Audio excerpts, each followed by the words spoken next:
जय महामाया एस्ट्रो यांत्रिक चैनल में आप लोगों का स्वागत है। आज हम जिज्ञासा की चतुर्थ कड़ी में आ चुके हैं। हम बात करते हैं आज जो सबसे बड़े ग्रह हैं बृहस्पति देव, वो कुंडली में तो महत्वपूर्ण रखते ही रखते हैं।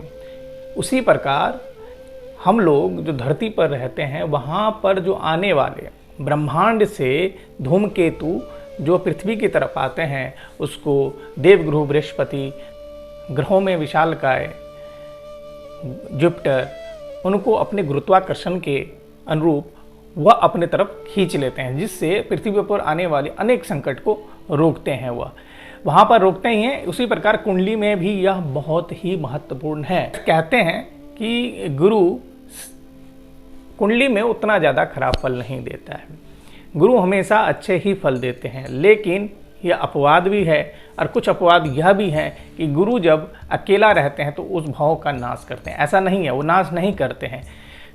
जिस भाव में गुरु रहें, अकेले हों, तो वह उस भाव से विमुख कर देते हैं।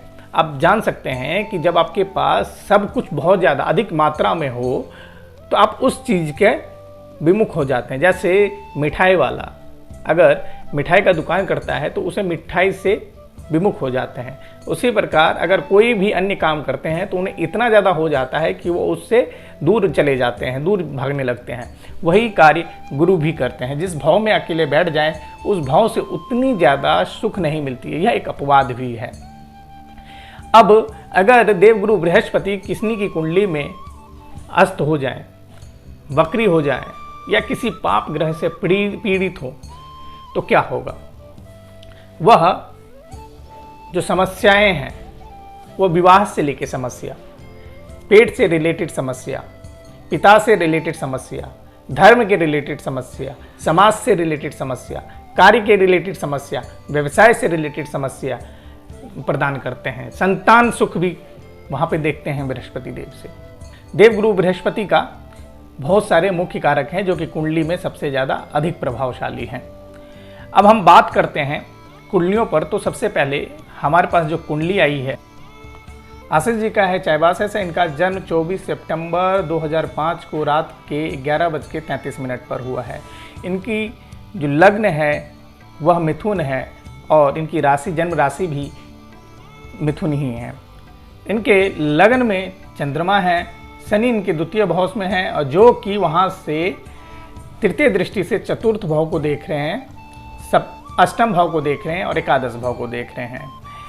चतुर्थ भाव में 4 ग्रह इकट्ठे हैं, सूर्य, बुध, गुरु, केतु। शुक्र इनके पंचम भाव में है, राहु इनके दसम भाव में है और मंगल इनके एकादश भाव में है, जहाँ से यह शनि को चतुर्थ दृष्टि से तृतीय भाव में देख रहे हैं, पंचम भाव को देख रहे हैं और छठे भाव को देख रहे हैं। इनका प्रश्न विद्या से लेकर है। अब यहाँ पर हम देखते हैं कि जो विद्या का भाव है, दूसरा भाव, चतुर्थ भाव और पंचम भाव। पंचम भाव में शुक्र स्वराशि के हैं, द्वितीय हाउस में शनि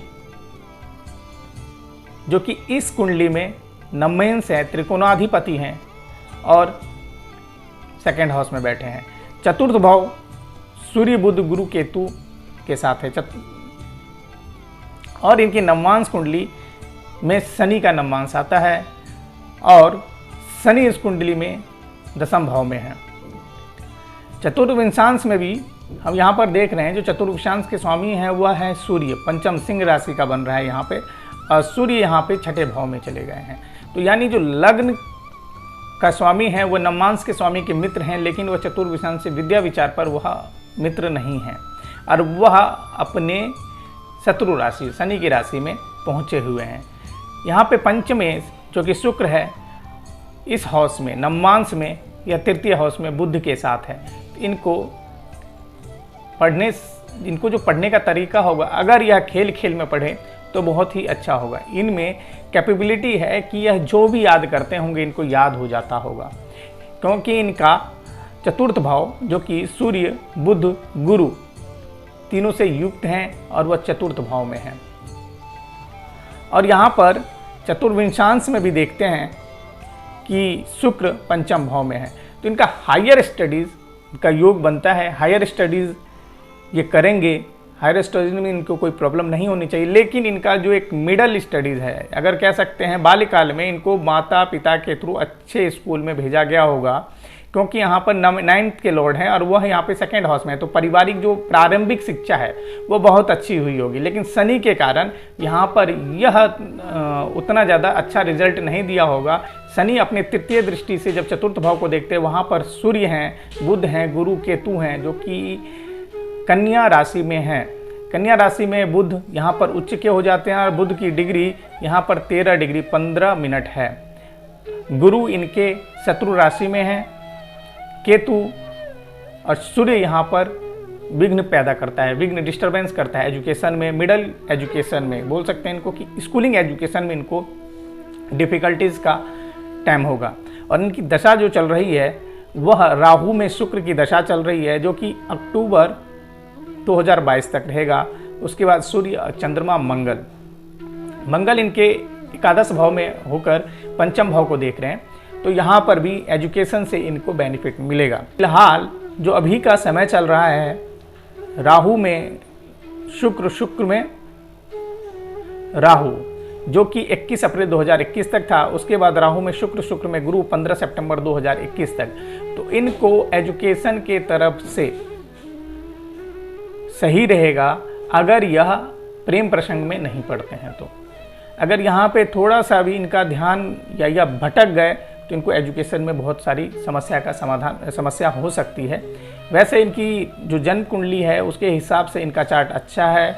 इनको व्यवसाय से इनको लाभ होगा, माता की संपत्ति में इनको विवाद होगा, वाहन का सुख अच्छा है, वाहन पर यह बहुत ज़्यादा खर्च भी करेंगे, या रिसर्च के क्षेत्र में, कंप्यूटर के क्षेत्र में बहुत ज़्यादा अधिक जा सकते हैं, वहाँ पर इनको लाभ होगा। केतु और गुरु, जो कि केतु यहाँ से अपने नवम दृष्टि से द्वादश हाउस को देख रहा है, गुरु भी इनको नवम दृष्टि से द्वादश हाउस को देख रहे हैं। अगर यह धर्म क्षेत्र में जाते हैं तो कहीं ना कहीं इनको किसी अच्छे धर्म स्थान के यहाँ पर ट्रस्टी या यहाँ पर वो हाई पोस्ट पर कार्य कर सकते हैं। इनके लिए सबसे पहले उपाय यही कहूँगा कि इनको 43 दिन तक माथे पर केसर का तिलक, केसर चंदन युक्त तिलक का प्रयोग करना चाहिए। अपने पिता और अपने से बड़े बुजुर्ग का आदर करना चाहिए, माता का आशीर्वाद लेकर ही कोई कार्य करें। और इनको 400 ग्राम गुड़ 10 मंगलवार इनको पानी में प्रवाहित करना है, अन्यथा इनको किसी मंदिर में भेंट करना है 10 मंगलवार। उसके बाद इनका देखेंगे जो भाग्य है वह किस तरीके से बदलता है। अभी के लिए आप राहु का जाप अगर कर लें तो वह काफ़ी अच्छा रहेगा। और सुंदरकांड का पाठ आपको मंगलवार नहीं तो सोमवार को करने की बहुत ही आवश्यकता है। अब हमारे पास दूसरा कुंडली है दीपक पांडे जी की। दीपक पांडे जी इलाहाबाद का जन्म है इनका 10 नवंबर 1987 को रात के 8:15 पर। सेम लगन मिथुन राशि और डिग्री मिथुन की 10 डिग्री 18 मिनट, जिनके आद्रा के द्वितीय चरण में इनका लग्न में जन्म हुआ है। आद्रा के स्वामी नक्षत्र स्वामी राहु हैं और राहु के उपनक्षत्र स्वामी गुरु हैं। तो गुरु यहाँ पर केंद्राधिपति दोष बना रहे हैं और यहाँ पर भी देखेंगे कि गुरु यहाँ पर भी राहु से पीड़ित है। राहु से पीड़ित होने के कारण यहाँ पर इनको जमीन से विवाद देखा गया है। इनके लग्न में चंद्रमा है, चतुर्थ भाव में मंगल और केतु है, पंचम भाव में सूर्य और बुध हैं, शुक्र और शनि यहाँ पर छठे भाव में है और राहु और गुरु इनके दसम भाव में हैं। नवमांश कुंडली में भी यह मकर का नवमांश है और शनि और केतु यहाँ पे इनके द्वितीय हाउस में है, गुरु इनके तृतीय हाउस में, जो कि यहाँ पे नवमांशाधिपति हैं, सप्तमेंश हैं उनके तृतीय हाउस में है। इनका जो प्रश्न है वह इनका आगे का भविष्य कैसा रहेगा, इस वर्ष इनका कैसा रहेगा, विवाह का योग कब तक है। इनकी जो विंशोत्तरी दशा है वह बुध का चल रहा है, जो कि 22 अगस्त 2023 तक रहेगा। और अभी इनका बुध में बुध है। बुध यहाँ पर लग्नेश और सुखेश होकर पंचम भाव में बैठे हुए, सूर्य के साथ बैठे हुए, तो जातक हाईली क्वालिफाइड होगा, जातक के पास अच्छा नॉलेज होगा, एजुकेशन से बहुत ही अच्छा नॉलेज होगा। बुध और सूर्य यहाँ पर समाज में अग्रणीय व्यक्ति बनाते हैं, समाज में बुद्धिमान व्यक्ति बनाते हैं। रुचि होंगे इनके ज्योतिष शास्त्र में, रुचि होगा, गणितज्ञ होंगे और इनके पास अच्छा सा एक कह सकते हैं कि वाणी में बहुत ही प्रखरता होगी, विनम्रता होगी, यह रस युक्त वाणी का प्रयोग करते होंगे।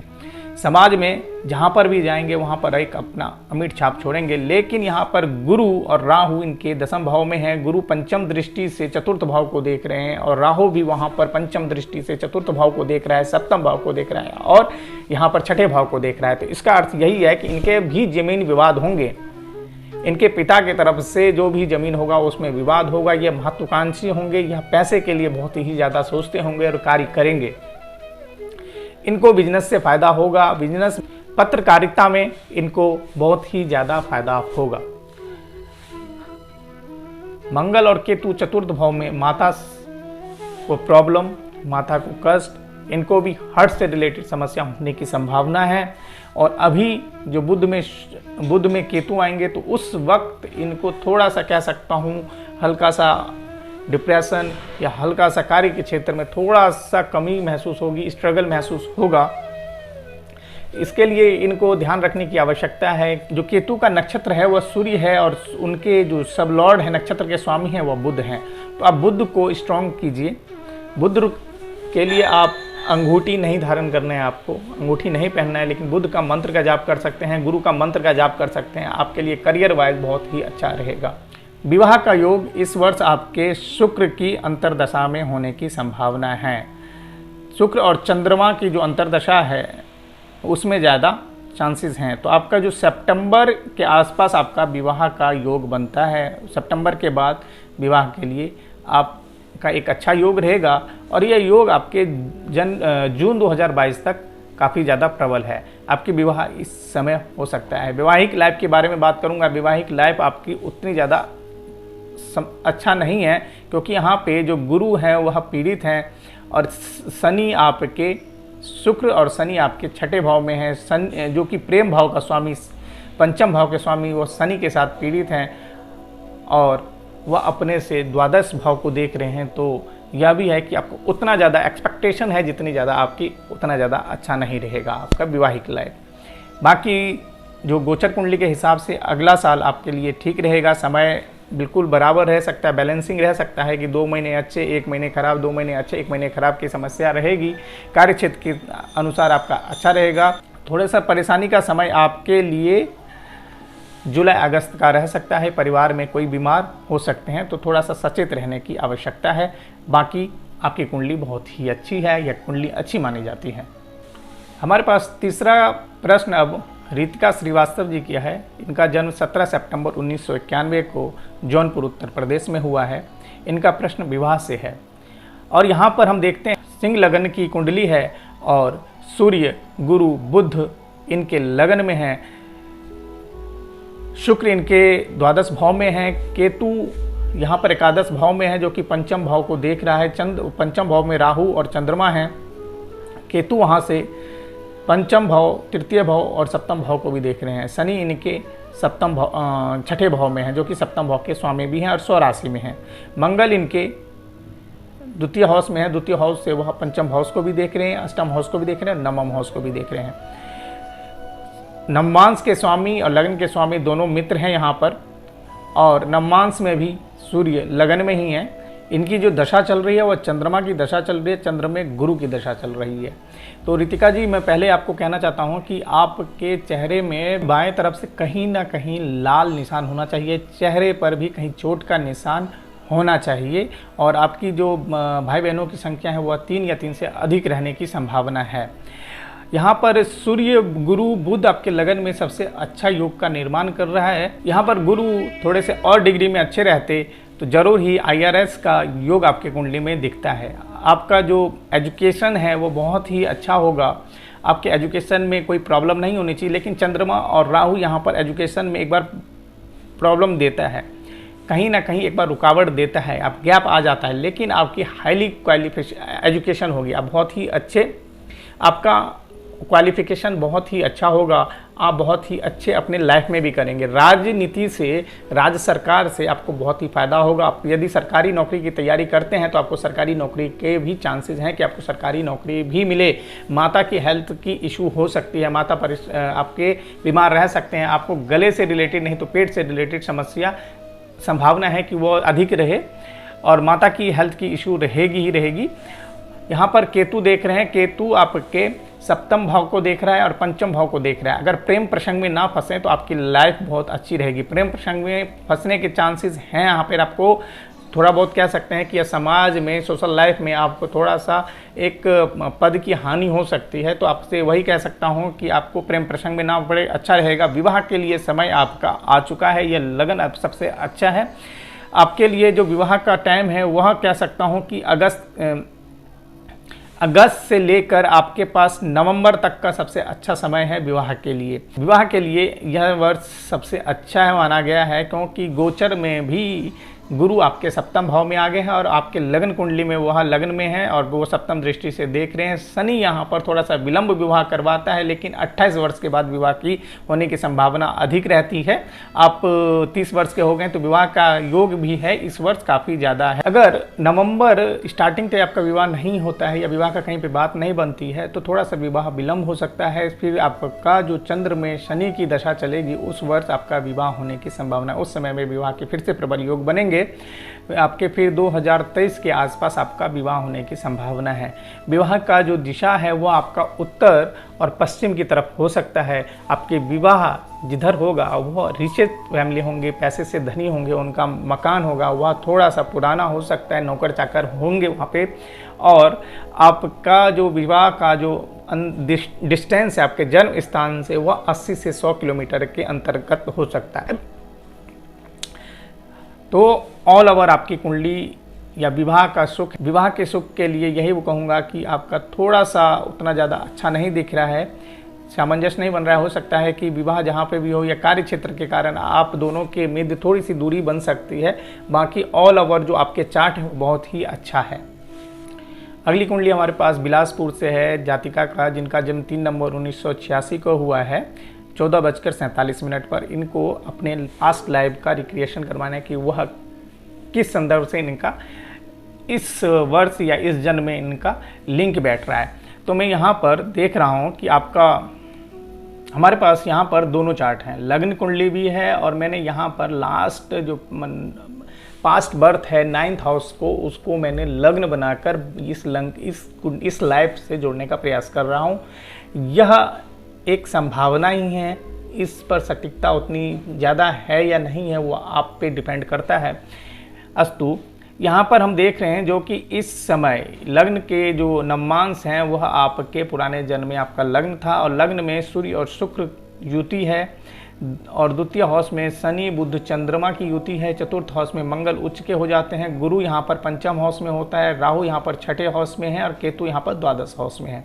सूर्य और शुक्र की युति यही कहलाता है कि आपका जो पुराना जन्म था उसमें आपकी जो विवाह हुआ है वो बहुत ही अच्छे संपन्न परिवार में हुआ है, लेकिन यहाँ पर बुध और शनि की युति चंद्रमा के साथ आपकी कर्कश वाणी, बहुत ज़्यादा कठोर वाणी के कारण आपको वहाँ पर समस्या हुई थी। और यहाँ पर देखेंगे कि आपका जो कि सप्तम हाउस के स्वामी मंगल वह आपके चतुर्थ हाउस में है, तो सुख की कमी वहाँ पर महसूस होती है, वहाँ पर सुख की कमी थी। आप हाईली एजुकेटेड थे क्योंकि पंचम भाव में बहुत ही अच्छा निपुण ग्रह हैं और वहाँ पर आपका जो पुराना लाइफ था, पुरानी लाइफ में जो कि एक परिवार के तरफ से आपको अच्छा रिजल्ट नहीं मिला है, ससुराल पक्ष से आपको अच्छा रिजल्ट नहीं मिला है क्योंकि यहाँ पर आपके कर्कश वाणी के कारण आपको वहाँ पे पीड़ित किया गया। चंद्रमा आपके शनि के साथ पीड़ित हैं और केतु भी द्वादश हाउस में है और यहाँ पर राहु देखेंगे जो कि नवम दृष्टि से चंद्रमा को देख रहा है और केतु यहाँ पर अष्टम हाउस को भी देख रहे हैं और मंगल यहाँ पे सप्तम हाउस को चतुर्थ दृष्टि से देख रहे हैं। तो इसका अर्थ यही था कि आपके ऊपर कोई तंत्र मंत्र इत्यादि का भी प्रयोग किया गया था लास्ट जन्म में, लास्ट लाइफ में आपके ऊपर तंत्र मंत्र का प्रयोग किया गया था, जिसके कारण आप कहीं ना कहीं इस जन्म में जुड़े हो सकते हैं। उसके बाद यहाँ पर देखेंगे कि शनि चंद्रमा और बुध युति है जो कि इस जन्म में आपके 10th हाउस में है। तो वह जन्म में जो कि आपके कुटुंब थे, वहाँ पे रिचेस्ट थे फैमिली, इस जन्म में आपके पिता के साइड के वह फैमिली होते हैं, वहाँ पे दिखाई देते हैं। जो कि मंगल आपके 4th भाव में माता का सुख का भाव है, वो आपके इस जन्म में सैया सुख देते हैं आपको। यहाँ पर देखेंगे मंगल पीड़ित है, यहाँ पर भी मंगल जो कि 10th हाउस का स्वामी और 1st हाउस के स्वामी हैं, तो आपको यहाँ पर मंगल जिसके कारण आपको पराक्रमता में वृद्धि आएगी और 7th हाउस में थोड़ी बहुत अनबन आएगी। 7th हाउस का कारण यहाँ पे भी था कि आपके 7th हाउस में भी प्रॉब्लम थी और यहाँ पर भी 7th हाउस में प्रॉब्लम आएगी। संतान सुख की बात करते हैं तो यहाँ पर जो 2य हाउस के स्वामी आप लगन कुंडली में देखेंगे जो कि वृषभ आपके और मिथुन इस कुंडली में आपके 8th हाउस और 3रे हाउस के स्वामी हैं। तो आपके जो भी लास्ट में प्रॉब्लम आई हो, आपके ऊपर जो भी प्रॉब्लम किया गया था, तो आप अंतोगत्वा जब आपको नॉलेज हुआ, क्योंकि आप हाईली एजुकेटेड थी और इस चीज़ में आप जब जुड़े, आप जब भी तंत्र मंत्र में जुड़े, तो आप एक अच्छे तंत्रिक या तांत्रिक हो सकते हैं कि उस जन्म में आपको मोक्ष के लिए काम करना था। आप मोक्ष से यहाँ से निकलना चाह रहे थे, इस समय से निकलना चाह रहे थे, लेकिन आपको उतना ज़्यादा तंत्र में कहीं ना कहीं कमी महसूस हो गई और आपके ऊपर एक लालछन भी लगाया जा सकता था, लगाया गया होगा कि हाँ कहीं ना कहीं तंत्र का प्रयोग करती हैं और आपके ऊपर भी तंत्र का प्रयोग काफ़ी ज़्यादा हुआ होगा। तो इस जन्म में भी आप देखेंगे कि शनि आपके 10वीं दृष्टि से 7म हाउस को देख रहा है, मंगल भी वहीं पर देख रहा है और राहु और केतु यहाँ पर कहीं ना कहीं देवीय शक्ति के कारण आपको इस जन्म में भी देवी शक्ति का आराधना करना पड़ता है और देवी शक्ति की आपका इंट्यूशन लेवल है वह बहुत ज़्यादा ही हाई होगा इस बार। कहीं ना कहीं आप जो भी चीज़ कहते होंगे या जो भी चीज़ सपने में देखते होंगे वो कहीं ना कहीं इंटरलिंक करता होगा आपके साथ जीवन में।